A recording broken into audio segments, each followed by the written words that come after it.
Okay guys, meron ako ditong tela na Gina cloth. Ito yung karamihan ginagamit natin sa ginagamit natin para maging lining sa ating skirt.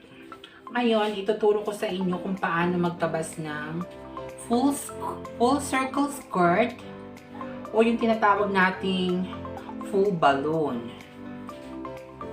Ang una natin gagawin ay tupin natin ito sa gitna. Yan. Takuha na natin yung gitna. Itupin mo na naman siya ngayon for the second time. Yan.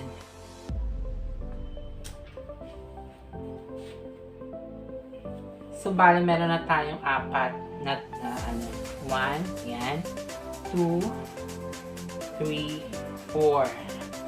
Yan. Ngayon, magsisimula ka na mag-marking. Kunyari yung waist niya ay 20 inches. So, bali dahil apat ito, 1, 2, 3, 4. Ang gagawin natin, 20 divided by 4. So, bali 5. Dahil 20 inches lang ang kanyang bewang. Ayan, kunin natin yung 5 inches.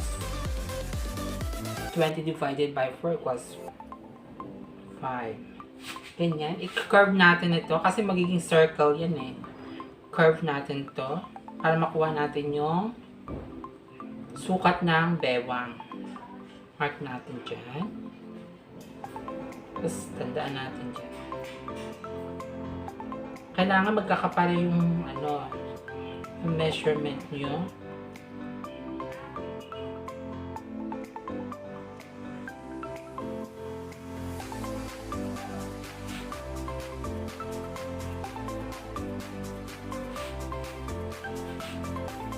Then, markan nyo yan. Gawa kayong curve. Yan. Tapos, kunyari ang haba ng skirt niya ay 13 inches. So, bale, magsisimula ka ng pagsukat ng 13 inches ay dito sa iyong minarkahan. Yan. 13. 13.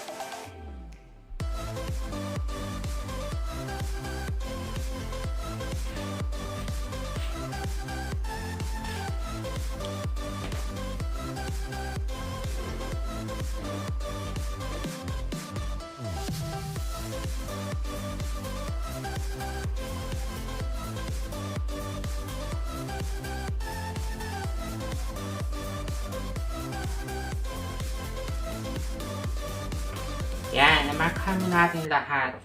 Ngayon, pwede mo na siyang gupitin. Pwede na natin tabasin.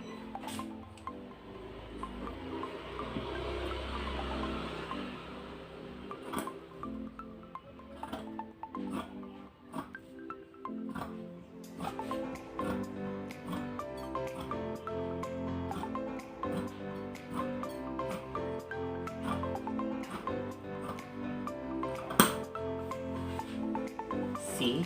Ganyan lang kadali. And then, kung nakuha na, tapos na natin yung haba, gupitin naman natin dito yung kanyang bewang.